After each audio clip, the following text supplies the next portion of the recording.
Thanks again for joining me on the program TMI Thursday. Well, on our discussion segment today, we're looking inward because we want to see how has the media fared in its duties and responsibilities to deepen democracy against the background of certain actions, activities that seems to be inimical towards the media's capacity to function and deliver on its expectations. Recently, we heard of the demolition of Music House, a building in Ibadan. That's your state capital, belonging to Yinka Ayefele, a popular gospel musician. And the state government cited reasons for that demolition.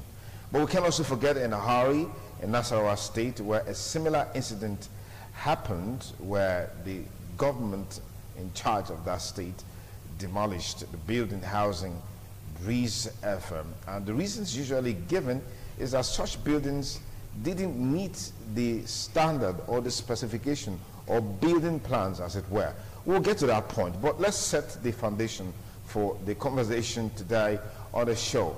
Let's meet our panelists. I'd like to thank very especially the erudite veteran broadcaster, our very own Uncle Tony Abolo. Tony Abolo, many thanks for joining us on the program. Thank you very much.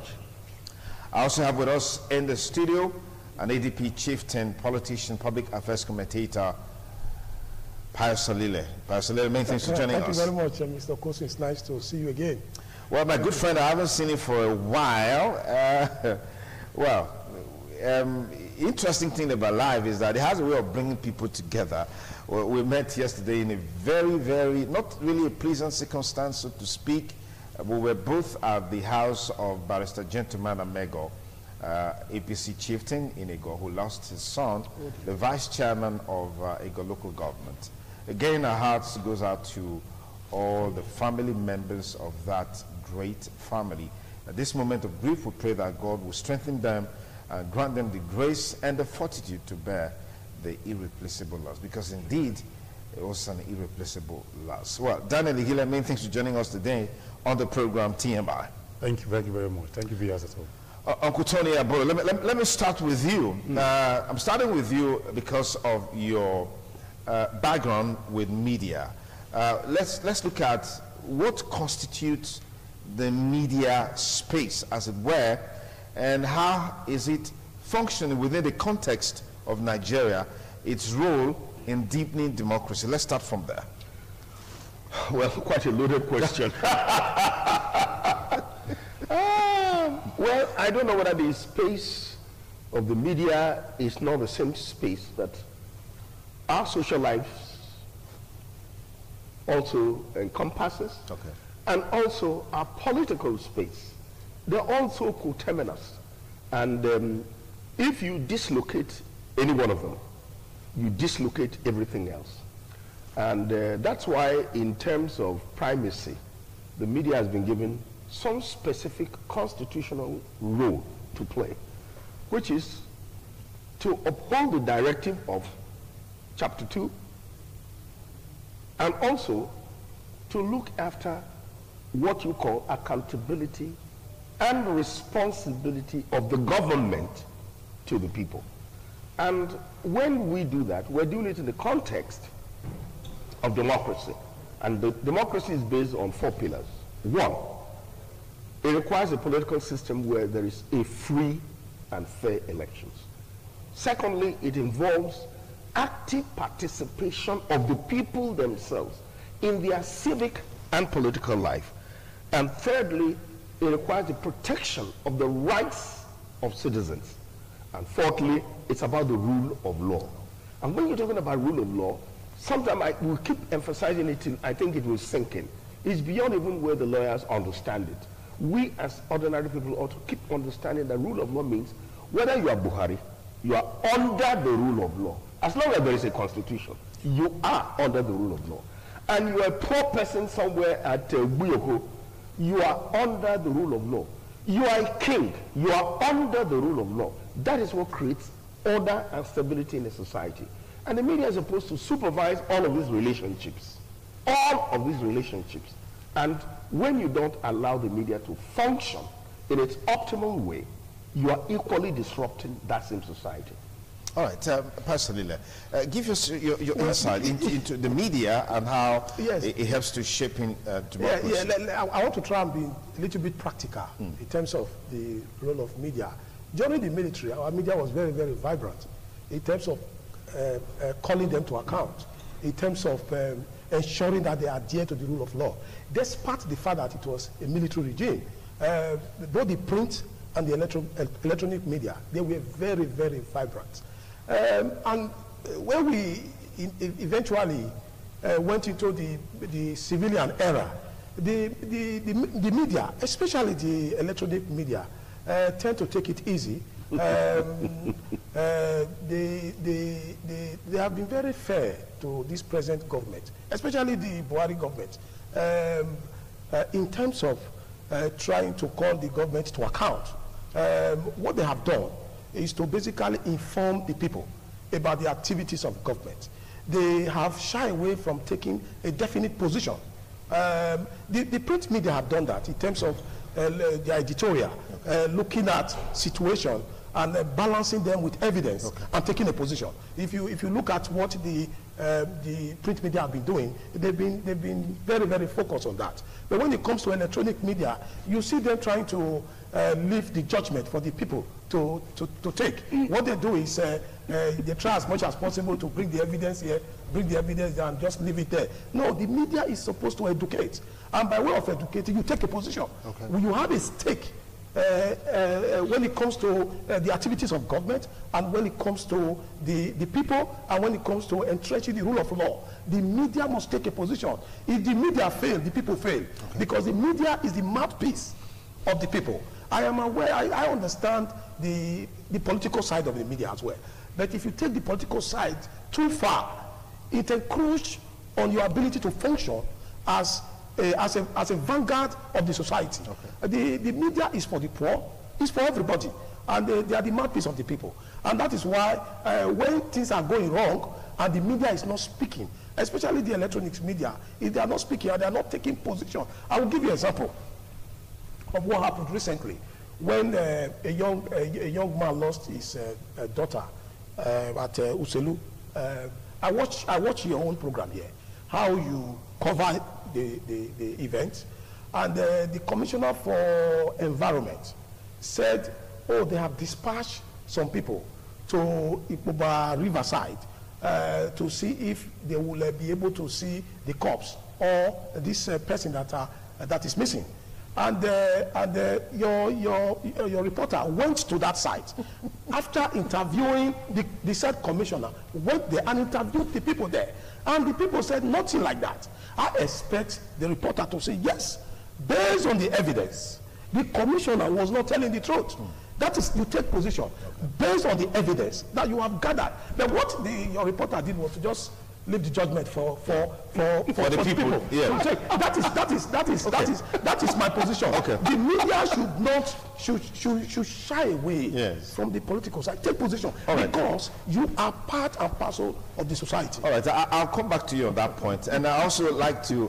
I'll get Tony Abolu's thoughts on that because while you've been talking, he has been laughing, not necessarily laughing at you, but because that there are some ethics and ethos of the profession that you must bring to bear within the context of the law, which is what he talked about, that everybody is under the rule of law, whether you're highly placed or lowly placed or not placed at all. You're under the law. But let me come to Daniel for a moment. Yeah, Dan, what's your take on the role of the media and deepening Nigeria's democracy? Where are we in your assessment? Well, I'm just going to bring it home to media independence, and the lack of interference or interference as it were from the government side. Now, the media as it has one focus.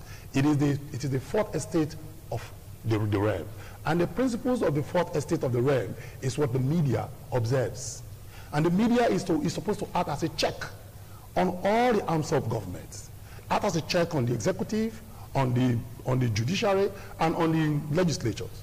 Now, where there is a departure from that focus, you discover that the media will be found wanting. This is because it is a media that will educate, it is a media that will bring to the doorstep every information, digest it and break it down to the understanding of the ordinary citizen. Now, where the media is not able to carry out that simple role, as it were, there is a negation. Against that backdrop, I wish to state that in Nigeria, the press has been upright. They have reported issue the way they ought to have reported it because they have regulations. Okay. Within them, they have regulatory bodies like the Nigerian Union of Journalists have the Code of Ethic, regulation, and then the proprietors of newspaper have ombudsman. Yeah. That is why you see a pressman is not supposed to go over and above what is expected of him. Even if he has opinion, his opinion is not what matters. The will of the people is what he should watch out for. Okay. Now, yeah. If in Nigeria, the question I should ask, within the context, in a political state, in a democratic status, in a democratic state like Nigeria, is the will of the people observed? Is the will of the people upheld? Are the press reporting issues as it affects the will of the people? Where the government that takes their legitimacy from the people is now anti the people, does the press report the way it ought to? If the press does, then they are in line. Do you think that the press reports the way it's supposed to? Well, the press, from my own point of view, are not reporting the way they ought to. Okay. This is because there are certain issues, there's certain information that ought to have been reported, especially the state-owned press. Okay. They are kind of gagged. Okay. And that is why I'm very pleased with the way they have come out en masse to attack the Nigerian Press Bureau. As it is, the Nigerian Press Bill is an obnoxious bill. Okay. I do not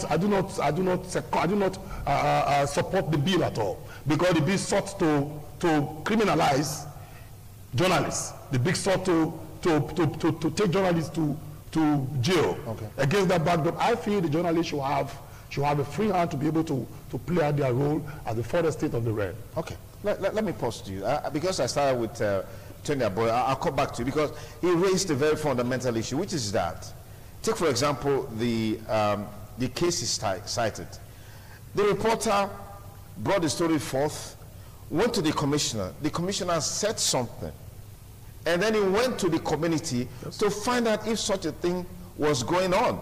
He reported both sides of it. What more could he have done? Does the law allow the reporter to take a position on the matter? Because, yes. No, definitely. Quite an interesting comment he was making. Yes. Quite interesting aspects of their expectations of what they want the media to do that they are voicing out. In Nigeria,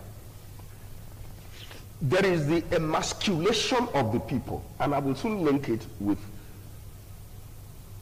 media and the political system. Now, you have to look at the fact that the expectation of the people is that since the people don't have a voice, and remember this in Nigeria, we don't have a voice. We don't dictate. I read you the 4 pillars of democracy, and none of it seems to be the things we are doing here, even if we pretend to ourselves that we are in a democracy, and we are not. So, what the people expect is that the only people who can help them to voice their concern, which of course is a legitimate ascription to the media. We should warn the people. In fact, Montesquieu in the 17th century had even explained this, that the media ought to warn the people about the people who are doing them harm or about to do them harm. And if you look at that, you just know that that is what Nigerians expect the media to do. But the restraint and the constraint, 2 things. You have to look at the political system. Now, that takes me into looking at the kind of presses you have even globally. There are over 8, but sometimes we limit ourselves to 4 theories. One of it is democratic press. There is the libertarian press. There is the communist press, and then there is the authoritarian press. And the authoritarian press is very close to the communist anyway. Now, the democratic press is supposed to be that the people themselves ought to drive the process of information, communication, and impact on the people. Now, the libertarian, which has come from people like John Locke and all that, is looking at that the truth of any matter does not lie with those who lead them. The truth lies in something else. Oh, yes. And you got to find that thing out. Find out where the truth is. Yes. Now, which means, like the Chinese will say, let 1,000 flowers blossom. So the more we're hearing more and more views, that's where the truth will come forth. Okay. That's the libertarian press. Then the communist press is that the state is the owner of the truth, and whoever is working in the media must speak the truth of the state. Now, comes the authoritarian, where it comes from the old theories or expectations that the king is always right. And you have to now look at our Nigerian society. In the case of Nigeria, can Buhari do wrong? No. How can Buhari do wrong? He is the president. And if the media says anything, oh, look, the police will come on you, DSS, DMI, everybody comes on you. What kind of rubbish is that? I mean, if the man is wrong, he's wrong. He should be told he's wrong. Because the more you are not pointing out, which is the expectation of what the role of the media ought to be, when you don't tell him the king or the emperor is dancing naked, he will mislead us and lead us into the pit. It's like what we've been doing in the last couple of years. Okay. And so the expectation is that the media ought to place the facts before the people. Before the people, and it's even more imperative today in today's society. Yeah. In fact, even when we teach presentation in the media, the presenter does not summarize. What are you summarizing? The viewer is watching and the listener is listening. So what do you want to summarize?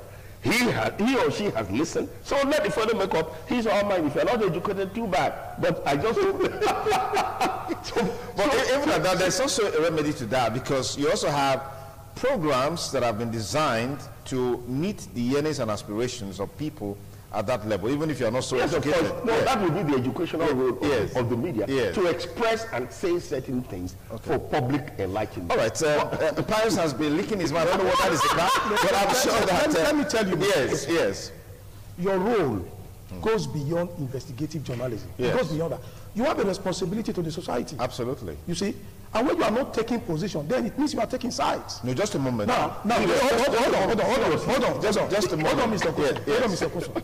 I understand the constraint. It's not even about constraint. Yeah, it is. No, it's not even about constraint. We are looking at responsibility to the society that you belong. What is our responsibility? And your responsibility is to be part and parcel of development of the society. The issues surrounding our society are issues that affect everyone.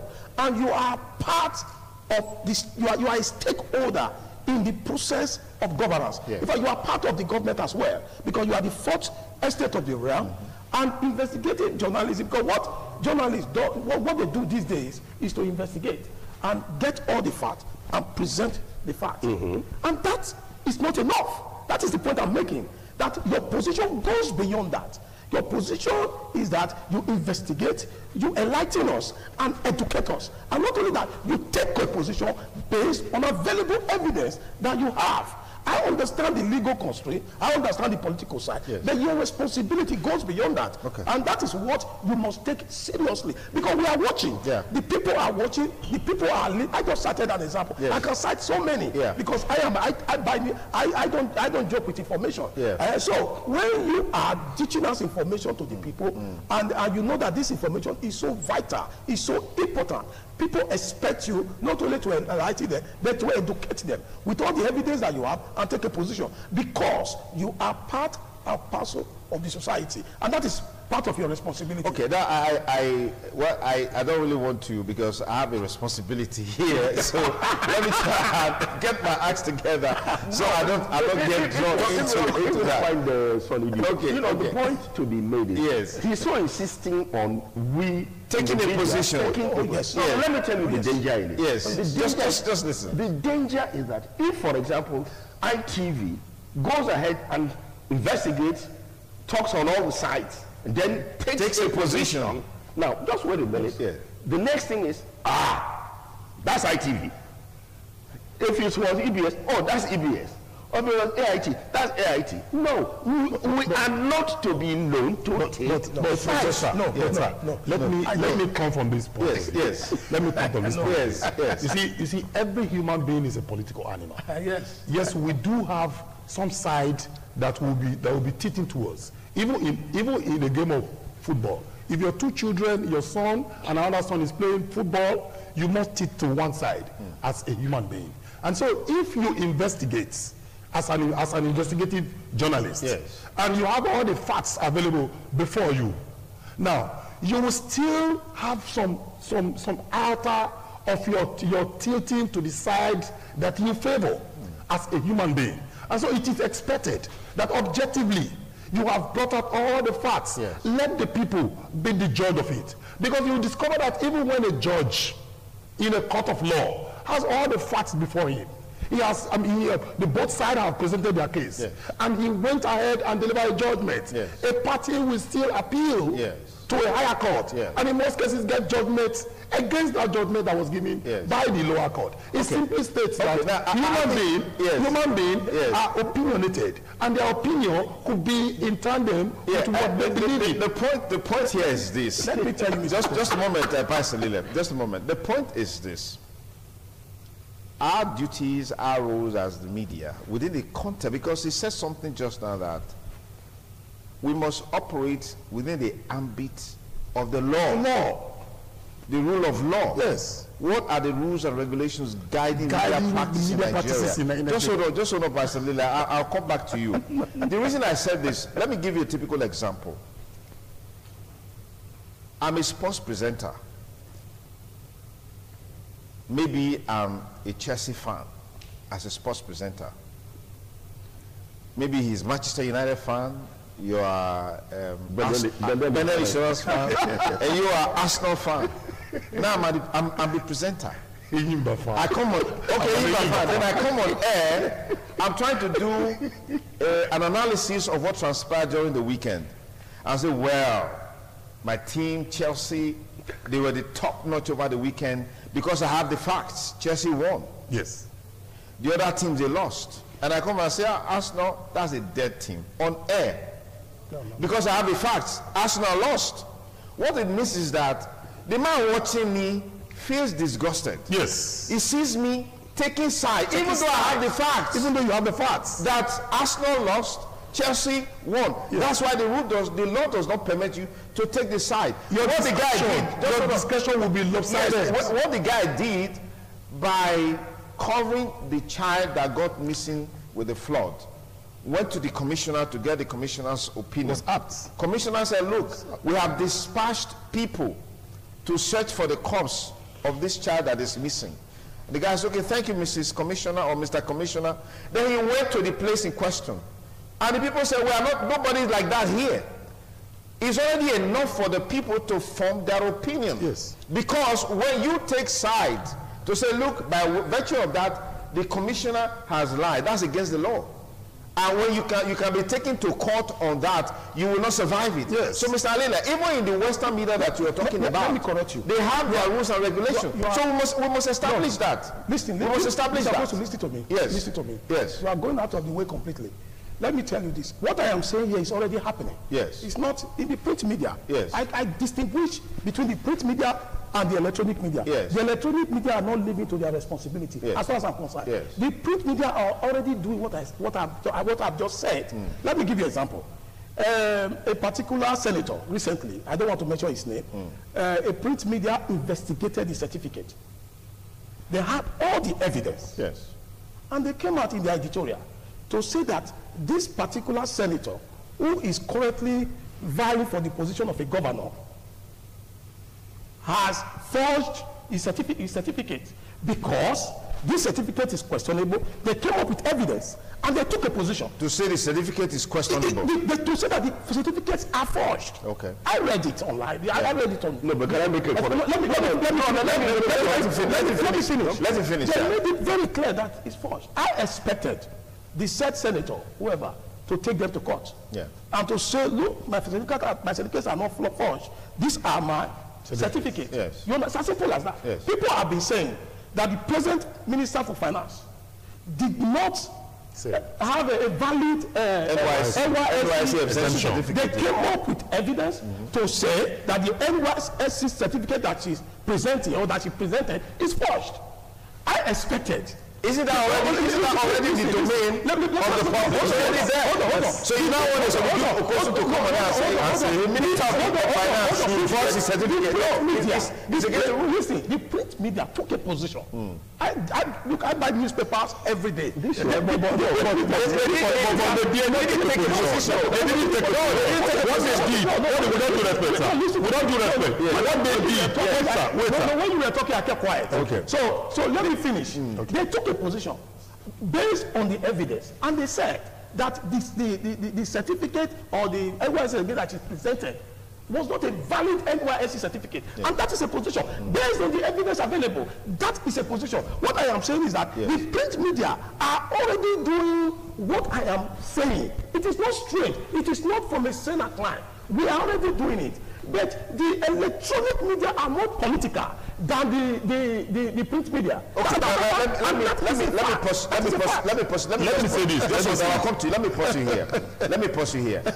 If you go to the Commissioner of Environment, you are not addressing what I said. No, hold on. I just want to ask you a question because that's my job here. You go to the Commissioner of Environment and you ask the Commissioner, and he says, "Look, we have dispatched people to certain locations." Yes.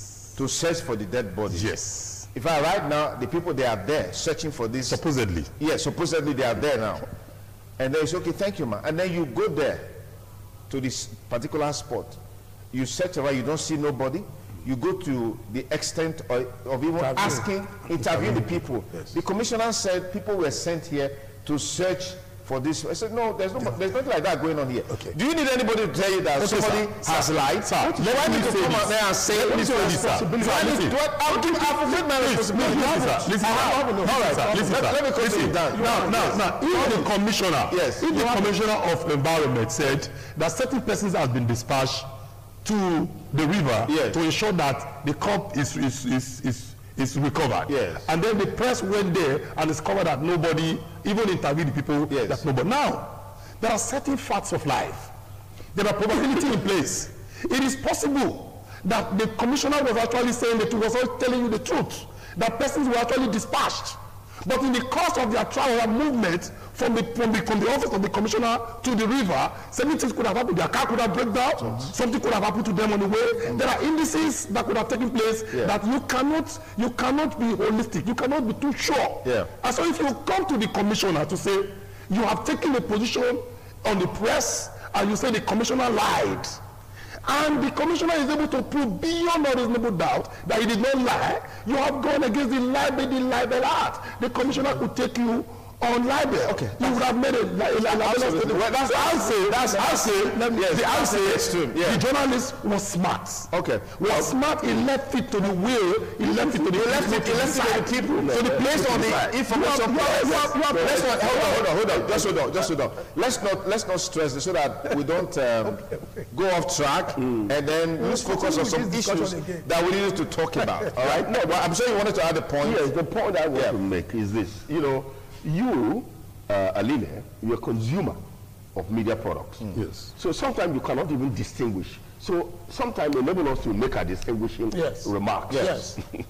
All right. Which is that when you now talk about this, your opinion, or taking a definite stand, which you find in the print as opposed to the electronic, then you quoted editorial.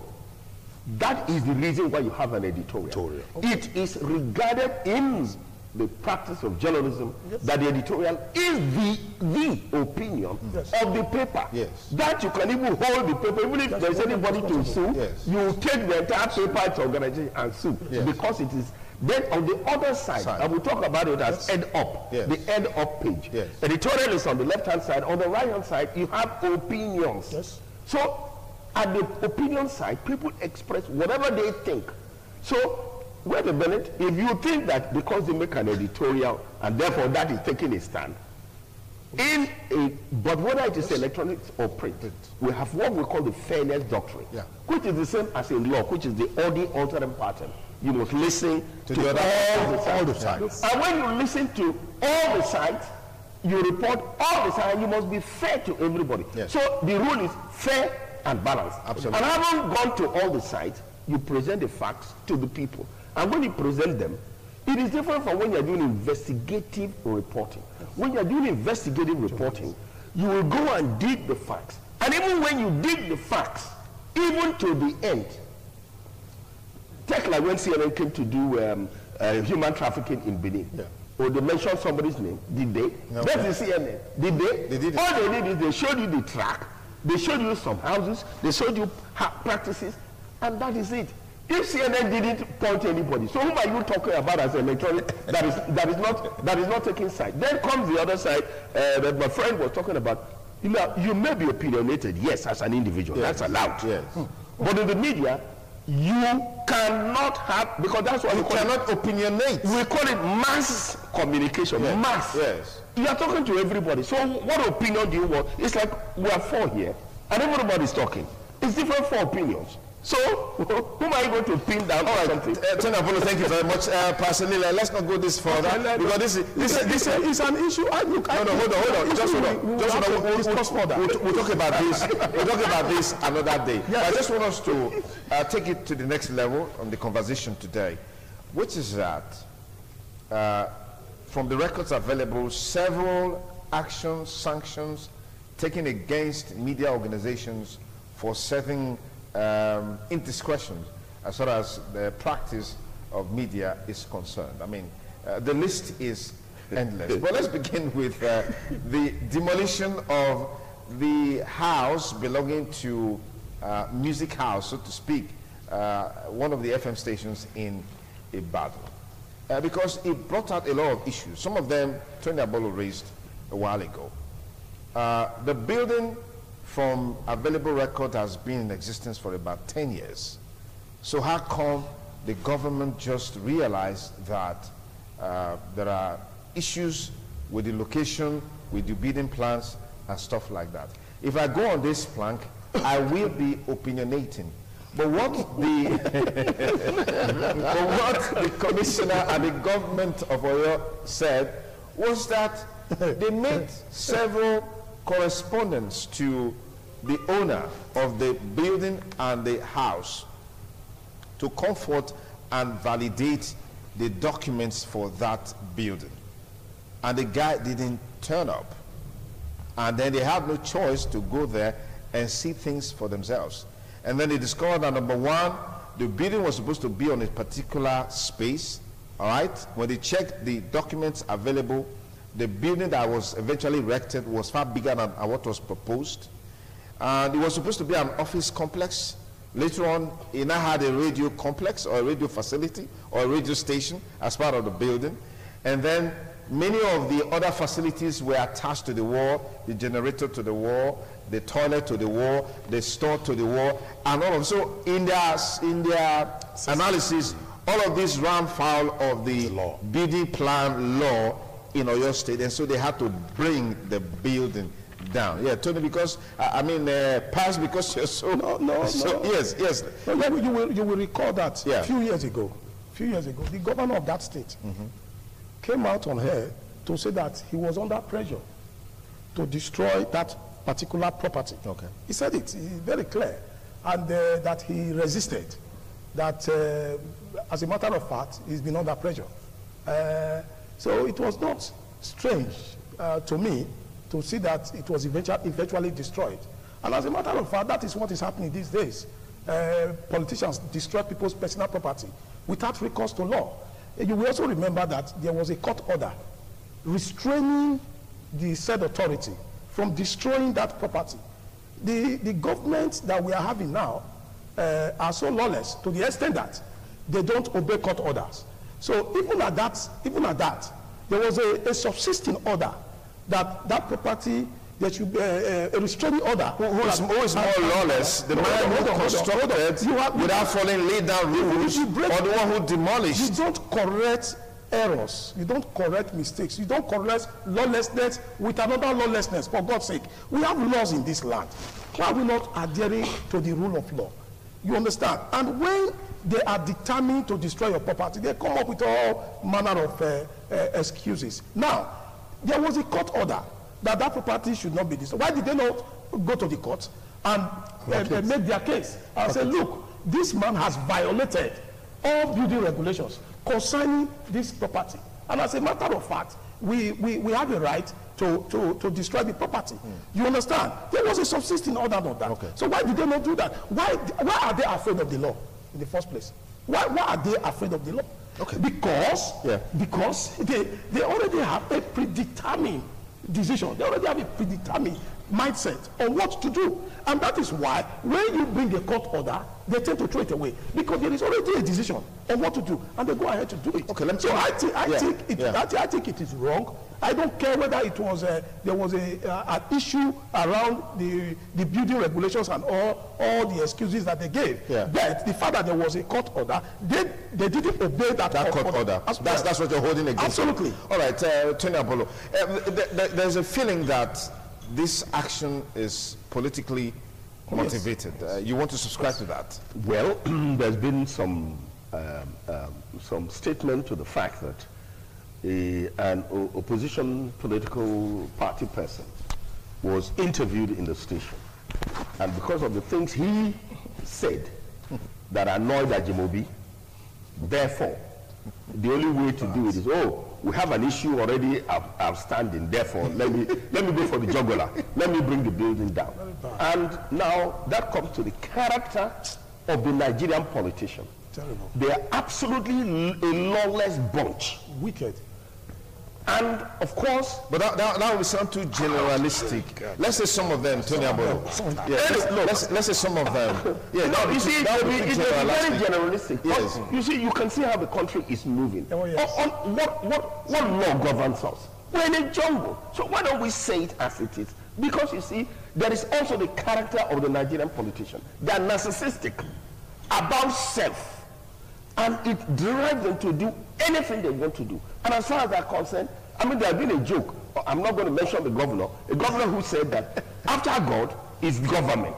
No, it's not. Where did you learn that? It's not. Stupid. That's a very silly talk. Oh, it is. No, and because they imagine that after God it is government. So government, since God is too far, you can do anything you like because you are the one on the ground, deputizing for God. Therefore, destroy, make, remake, and this is where we run Nigeria. So until you realize that that is the character of the Nigerian politician, that's how they take decision about who is a governor, who is a councillor, who is a this, that is, I make you, I remove you, I put you, and that's all. And that's why we, the people, don't matter when it comes to election. So that's why there's no democracy. Because if there's democracy, of course, concomitantly, there will be the rule of law. And like he said, and it's important, there was a subsisting court order.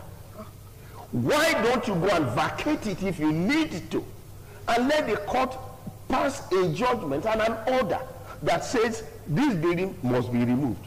But even at that, there is a humaneness even in law. Oh, yes. You have to look at somebody who is on an armchair, spent 800 million, which you didn't give him. Wicked. Spent 800 million, you didn't cater for him or say, okay, we'll relocate you to somewhere else. We'll do this for you. You just come bring a bulldozer and bring it down because you are government. Well, we'll go back to Mrs. Jonathan. There is God, though. Let me come to you. In spite of what some have described as the emotional attachment to this issue, it doesn't take away the fact that maybe, just maybe, due process was also not followed in the erection of this building in terms of the necessary documentation and approvals. But I don't know what you make of this, even though Yinka Ayefele on his own, by himself, has said that he got all the necessary approvals for that building to be established, I mean, to be put up. Well, so to reduce, before I speak on that, I would like to respond to what my father just said. Not all politicians. Not all politicians are irresponsible. There are certain crops of politicians who still believe in the tenets of the rule of law. There are certain crops of politicians who also believe in integrity, and they uphold that integrity to the latter. Yeah. Without no mining whose house is God. There are so many politicians like that who are decent, who are pro the people, who are not anti the people. There are so many of them like that. I can cite instances of so many politicians like that. They are not wealthy, they are not rich, they don't cut corners, but they are politicians. If given the opportunity, they'll be the best, as it were. I know of a man who was in the House of Rep. Without due respect, he's not in the same party with me. I'm of the APC, he's of the PDP. But when I was in PDP, I saw that man as a great man. His name is Honorable Ifali Yusibo. That man is a man with integrity. He does not cut corners. He does not go anti the people. And he has the mind of God. There are persons like that. He did not win his second tenure. He didn't go to court. He didn't fight. He just let it go. But whilst he was there, that was the first time in a federal constituency that we saw a House of Rep member duly representing the people of a federal constituency. Now, having said that, I want to now come to the issue. Yeah. Now, before any building is erected, the person who is sane, who is intelligent, who is literate, would have gone through the processes, would ensure that the Ministry of Lands and Survey would have given you all necessary documents for you to have, because it is an asset for you to have the legal papers in place. Now, if his papers were not in place, he would not have dared go to court and have a court order restraining the state government. The state governments are being, they were being wicked to have gone to somebody's property that he expended so much money to build, expended time that is limited, expended money that is limited, expended energy to put in place. And the children, his offsprings are there who are waiting to inherit. You wait callously and put the buildings out. Now, one would have expected that if you were going to do that, you would have first and foremost vacate that order. Or better still, go through the processes of the law. Any government, any responsible government that is pro the people will not be that callous to put down a building of an individual, of a Nigerian. It is anti the people in whichever way, whichever reason you would have adduced.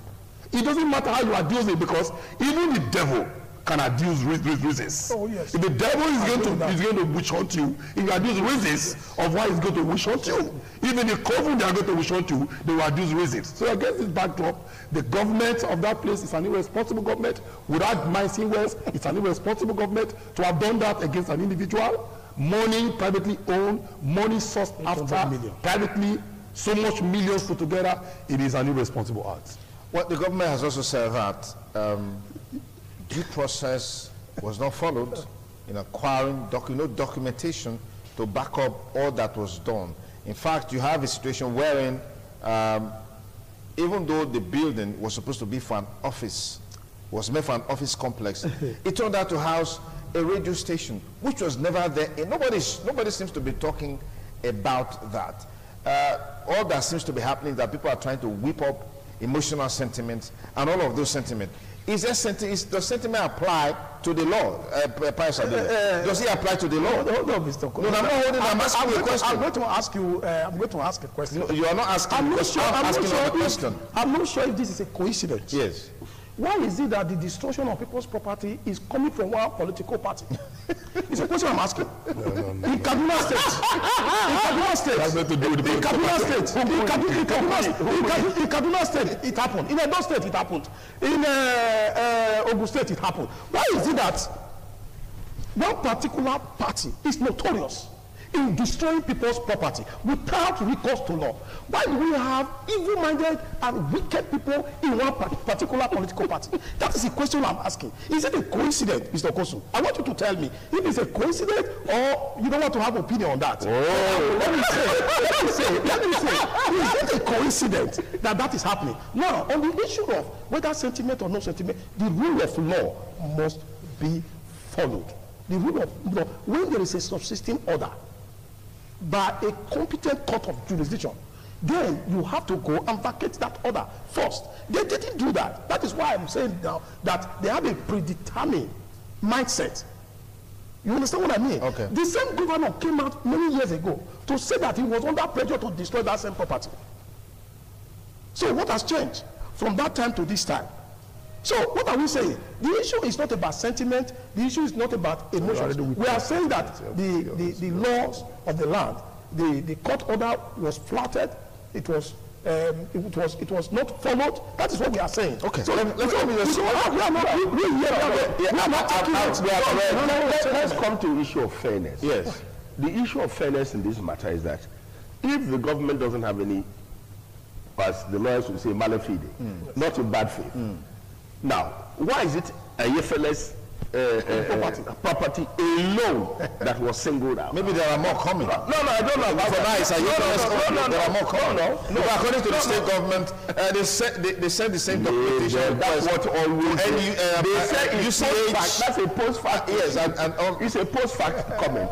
What you expect is that, there's a pronouncement from the government that people are building houses illegally, they're not following the master plan, they're not doing this, they're not doing that. Then you list out all the people whom you want to. Then Ayefele will not feel that, why am I being singled out? Because to single out one individual shows a bad intention. Absolutely. And therefore, that's why when you say, why are we not looking at the fact that he may not have followed the due process. But then again, you have to look at even the history of this country. Yes. And in the history, we have never done things correctly, both government and the people. So there's no question of government trying to put their weight over everybody. You build your house, maybe you build it on where there ought to be a road, you build it where there ought to be a park, where there ought to be this. Yes. And then it happened in Abuja in the master plan, it happened in Benin here in master plan, and I hear some of the people, they destroy the houses, they have not paid their compensation even here in Benin, which is against the rule of law. So it's all throwing your weight all over the whole place. So the issue is, can we be fair to everybody? And so you can draw a line and say, after this time or until this time, that's a pronouncement, that until this time, anybody who's done this, well, you may be forgiven. But from now on, let there be a good behavior, that we want to go into good quality urban plan. I don't know if you know Ibadan. Ibadan was at a time the biggest city in West Africa. Chaotic. A city built on 8 hills, like Rome is. And so you now want to say, where are you going to find space? Where are you going to move the people? Are you moving them towards where? Towards Iseri, or where are you moving them to? So you have to now rethink how you are going to juggle Ibadan plan. Okay. So when they now come with a new master plan, then maybe you are going to create a new city. Yeah. Which, of course, is what you ought to be doing, and we ought to be doing. It's like what happens even in Benin here. Instead of them to go towards Okwaya or go towards Ulubu, it is right inside the town that other people's property, other days that government will say, what do they say it in law? In public interest. Public interest. In public interest, they're acquiring this, they're doing this. No. Go towards Okwaya. Of course, expand the town. Yes. There's land. Have we finished? Have we built up to Agbo? No. Have we built towards Oga? Have we built towards Uteko? Where have we gone to? Nowhere. There's still land. I mean, didn't you see grass when we were coming to the station here? So what is all this crushing people, destroying their property? So fairness meant that they ought to have also made a general law and not single out one individual. This is where we are concerned, not because maybe or maybe not. But then, how can we establish the fact? The fact is in court. Now, I don't know who's going to pass this judgment. The bill is already down. I don't know what the judge is going to say. Yeah. Nothing. Of course, the case is already, when you talk about vacating a case, the bill is vacated. Okay, just to add up, Broadcasting Organization of Nigeria, BON, is the umbrella body of all media stations in Benin, has also condemned the demolition of that building housing radio station. They're taking a position. And then, of course, the Nigerian Broadcasting Commission, which is the regulatory body of media practice in Nigeria, particularly electronic media, has also condemned the demolition of that building. Well, you can say they've taken position because they are associations. So they have a right. They have a collective opinion. Yes. So it's their associations. Well, one is an association. Professional association. They are part of the media. And of course, one of their is a regulatory body. We'll rather just a few minutes back, but we're out of time. But let's just quickly conclude with this. A few days back, the story came up that I think it's my turn. one Garulos Bululu, the Mieti Allah guy from Benue State, said the Senate president, is taking the president for a ride. And so right now, if he doesn't resign, they will force him out. A few days later, that was just yesterday, yes, the body came out to say the guy who said that was entirely on his own. But this is a man who has had a history of making very, very serious statements in this country, particularly with the frequent attacks by herdsmen. He was the one quoted to have said, well, those that were killed were reprisal attacks, or over 300 cows that were stolen. And that's where this issue of is cow more valuable than a human life came out. I'd like to get your thoughts on it, Daniel, because people are saying this man needs to be prosecuted, needs to be arrested, but I'd like to get your thoughts. Yeah, before I do that, yes, I want to correct an opinion. Now, the people of the APC they are not a collective of certain persons whose sole interest is to demolish people's property. Did anybody say that? No. I can't remember if anybody said that here. We merely say let me correct an impression. Let me correct an impression. Hold on. I'm not only asking. I need to be on point. On the safer side. On point, to be on the safer side. Now let me say. So I know he said something like that, but APC is a political party, not a demolisher. He didn't put it that way. We've had a minister of FCT who was of the PDP and was into demolition of houses that were obstructing the original plan of Abuja. Yeah. Today, I'm sure he is the governor of Kaduna State. Yes, and he has also demolished. Maybe he borrowed that demolished from the PDP. Oh, he borrowed it from the PDP. That's another because level. it's already injected in his blood. Anyway, let's stay focused. Let's stay focused. Let's take that. Let's stay focused. Yeah, I asked you a question on the Mieti Allah. I'd like to get your thoughts on it. Calling for the Senate president to resign, or that he will be forced. I think that the guy, in my opinion, went a bit too far. Or what do you think? Well, you see, everybody is entitled to his opinion. It's a free society. Anybody can come up to say President Buhari should resign. It's a personal opinion. He can even go ahead to take President Buhari to court. He has a right to his opinion. Yes, has a right to his opinion. And nobody can take that inalienable rights from him. If he believes that given the indices, the Senate president should resign, is entitled to it. But if he goes ahead and follow it stricto sensu with actions, then he would have been running foul of the law. Should we wait till he follows it up with an action? He has mainly made a statement. Okay. It's just a statement that he has made. But I think, again, that the activities and what is happening in the National Assembly probably would have made him to say a thing like that. So with all due respect, he's entitled to his opinion. If he's to be arrested, I don't know for what. It's for libel or for what? Okay. He has not done anything. Okay. Tony Abu, but you see, given the tension in the land, yes, and given the fact that Mieti Allah has been very provocative in the polity, for a statement like that, you expect their grand patron, who's President Buhari, to make a statement. Is that fair on all of us? He should caution him. That is the highest authority in the land. You expect the police to issue a statement to bring down tension. Then when you have the belliciousness that is going on in the house, then instead of that, an association that has nothing to do other than their personal businesses in Nigeria, making a statement about the Senate president going out, then you link it with APC chairman threatening by hook or foul anyhow. Now that is the demolition. Now they want to demolish the Senate president. So when you begin to say that, then Mieti Allah ought to be cautioned. So it goes beyond mere opinion as at now. No, I don't think it is fair. It is not proper as at this time in our political life. It's getting tense towards the election time, 2019. Therefore, such statement does not help matters, does not help relationship. How do you know how people in Kwara may react because we're ethnically inclined. So people in Kwara will not say, oh, they're anti our man. Then they now create problem. They could be killing. They could go back to your word, reprisal. There could be reprisal because of that. So I don't know whether this is not an issue of a personal opinion. It's too critical and too dangerous. Okay. Well, my brother Ile, I want to quickly just address that. What I'm asking, I just only ask a rhetorical question by saying that why is it that it is only one political party that is perpetuating, he's highly opinionated, that is perpetuating this inhuman act? Why is it that it is from one political party? Is it a policy? Or what is it? It's a rhetorical question, Mr. Okosun.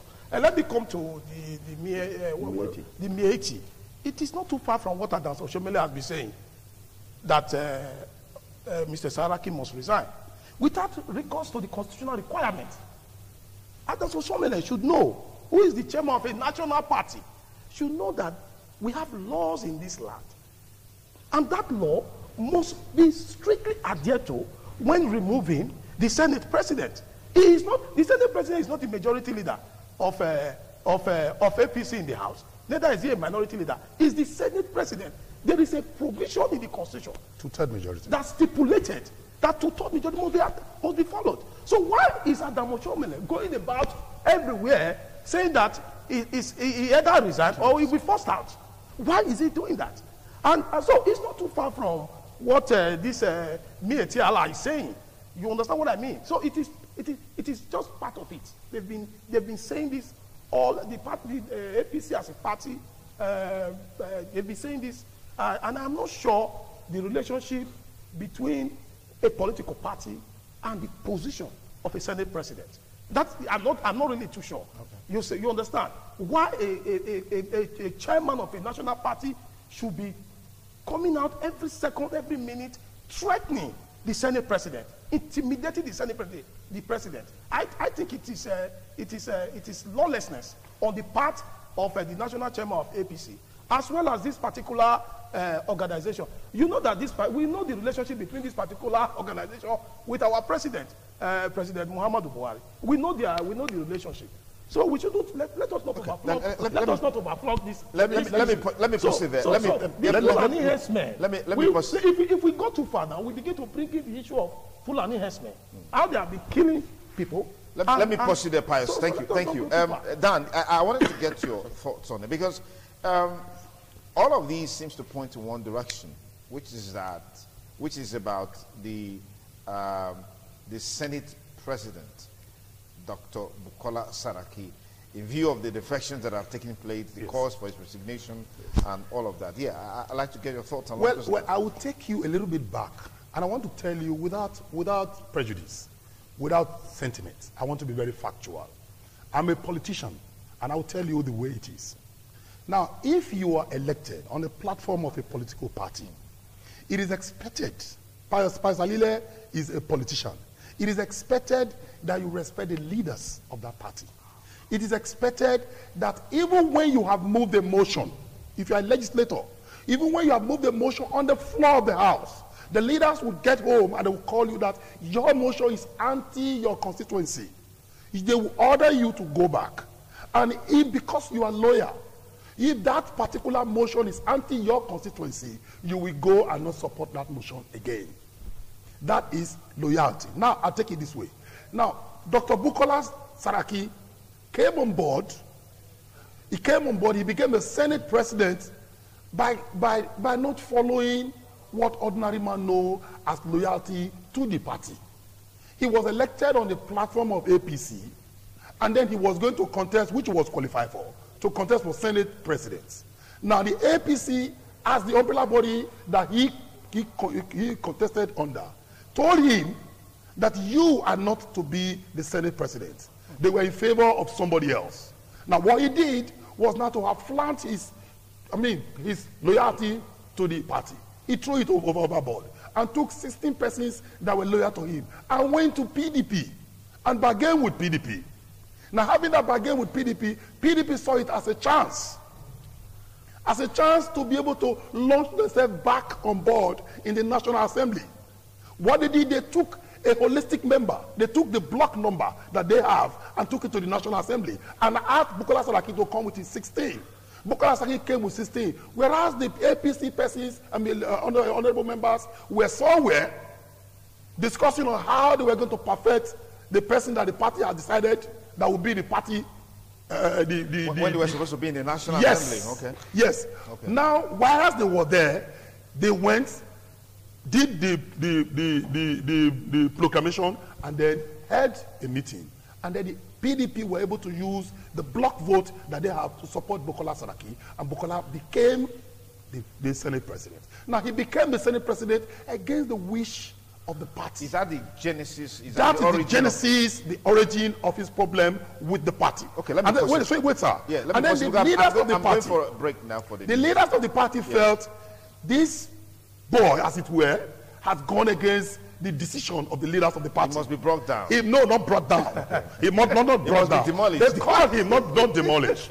They called him and they're borrowing the language from him. It's a very wrong. Okay, all right, go ahead. Just go on. Now, it is expected. There are certain part of the party constitution that calls for a reprimand of such. Okay. They called him and they tried to make sure that his loyalty is brought on board.